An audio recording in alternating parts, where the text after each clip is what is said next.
Question number 13. Find the third Taylor polynomial, t3 of x, of f of x is a square root of x. And we want our Taylor polynomial to be centered at c is equal to 4. And we're going to use an error bound to find a bound for the error estimating at 5. So the absolute value of square root 5 minus t3 of 5. And then I ask, what is t3 of 5? Okay, so we're going to take this one at a time, several parts here. The first thing is that we need the Taylor polynomial for square root x. In order to do that, the very first thing we have to do is calculate out a lot of derivatives. So f of x is square root x, that's x to the 1/2. The first derivative is 1/2 x to the minus 1/2. The second derivative is multiply by minus 1/2, minus 1/4, x to the minus 3/2. And the third derivative is going to be 3/8, x to the minus 5/2. And we only need, for the third degree of Taylor polynomial, we only need the third derivative. For the error bound, we'll see later, we'll need the fourth derivative, and the fourth derivative ends up as minus 15 over 16 times x to the minus 7/2. Okay, so that's step one, is doing these calculations here. Now we care about not just the overall functions, derivatives, but particularly what happens when we plug in c is equal to 4 here. So let's do those calculations. F of 4, 4 to the 1/2 is 2. F prime of 4, so minus 1/2 times 4 to the minus 1/2, that is going to be 1/4. The second derivative of f evaluated at 4 is minus 1/4 times 4 to the minus 3/2.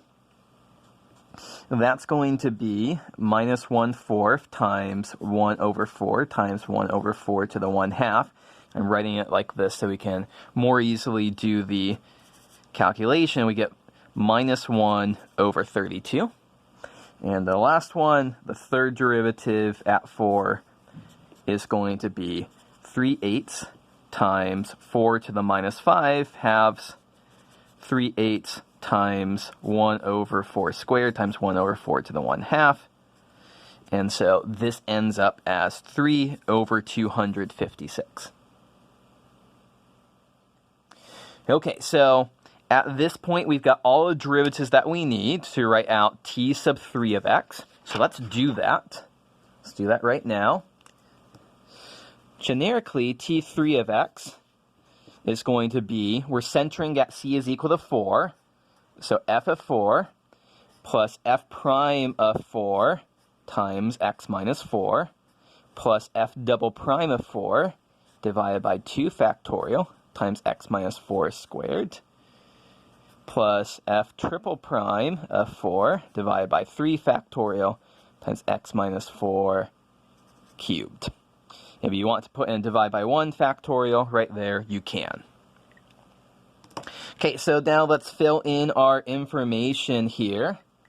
Let's fill in our derivatives. So 2, 1/4 minus 1 over 32 and 3 over 256. So that's going to be 2 plus 1/4 divided by 1 factorial times x minus 4 minus 1 over 32 divided by 2 factorial is just 2 times x minus 4 squared plus 3 over 256 divided by 3 factorial 6 times x minus 4 cubed. And we simplify the fractions, we get 2 plus 1/4 x minus 4 minus 1 over 64 x minus 4 squared plus this simplifies to 1 over 512 times x minus 4 cubed. Okay, so step 1 is done. We have successfully found the third Taylor polynomial of f of x at is equal to square root x, center at c is equal to 4. Let me just point out here, before I do the error-bound part, what is T3 of 5? So I'm going to do the parts out of order. T3 of 5 is, just plug in 5 in right here. So 2 plus 1/4 times 5 minus 1, 5 minus 4, minus 1 over 64 times 5 minus 4 squared, plus 1 over 512 times 5 minus 4 cubed. 5 minus 4 is just 1, so this is just 2 plus 1/4 minus 1 over 64 plus 1 over 512. And if you convert this to the decimal expansion, it starts off 2.2363 ... And so this is supposed to approximate the square root of 5. When we plug in 5 into the original function, we're approximating square root of 5 here. And sure enough, square root of 5 is the decimal expansion. Here it starts off 2.2360 ... So we can see that this is a pretty good approximation. So we're just doing this by plugging in things. But now, imagine we don't have a calculator. Imagine we can't exactly calculate out what square root 5 is with a calculator. Let's use our error bound to find a bound for just how bad the error can be. So here is the error bound. So we're going to plug in f of x at square root of x minus t3 of x is less than or equal to k times x minus a to the n plus 1 divided by n factorial. So we're going to plug in 5 in here for x. So 5, 5, that will be a 5. A, that's our c, I guess, using different letters here. So 5 minus 4. And we're looking for t is going to be 3 here. So n plus 1 will be 4. And so then the last thing we have to do is figure out k. That k be a number such that the n plus first derivative, that's the fourth derivative of u, is less than or equal to k for all u between a and x. So let's copy down what we know. F of x minus, I'm just going to recopy this real quick here.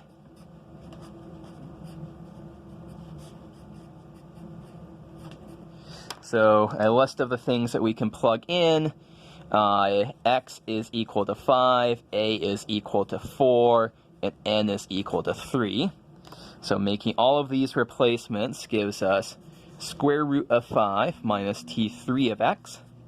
So less than or equal to k times 5 minus 4 to the 4th power divided by 4 factorial. Of course, that's just 1 to the 4th. So this is k divided by 4 factorial is 24. Okay, so now our challenge is to figure out exactly what k is. So we need k to be such that the 4th derivative of f evaluated at u is less than or equal to k for all u between x and a, so that's between 4 and 5. So this is why, back at the very start of the problem, I said we might as well compute the 4th derivative as well, because I knew we were going to need it for this part. So that is minus 15 over 16, plugging in u to the minus 7 halves, needs to be less than or equal to k. Absolute value, 15 over 16, u to the minus 7 halves needs to be less than or equal to k. And here's the thing with this minus 7 halves. This is a decreasing function of u. So like if here is u is equal to 4, and here is u is equal to 5, then because this is decreasing, an upper bound on this will be the function at u is equal to 4. So we can set k to be 15 over 16 times 4 to the minus 7 halves. because it's a decreasing function, so we go to the left endpoint. Value of this function at the left endpoint is upper bound on the function everywhere on this interval. So this is our k here. This crunches out to 15 over 2048 after you do the simplification there. And so our final bound, square root 5 minus t3 of x, be less than or equal to k. 15 divided by 2048 times 1 over 24. So that's 5 over 16,384 is our bound there. So that's using, let's kind of recap what just happened here. To find our Taylor polynomial, we calculate out lots of derivatives. With center at c is equal to 4, so we plug in 4. And then we just plop everything into the general formula to come up with our Taylor polynomial right here. To calculate t's 3 of 5, we just plop in 5 in here. So we get this expansion, which is pretty darn close to square root 5. And we want to make it precise just how close it is. We have to use these error bound calculations right here.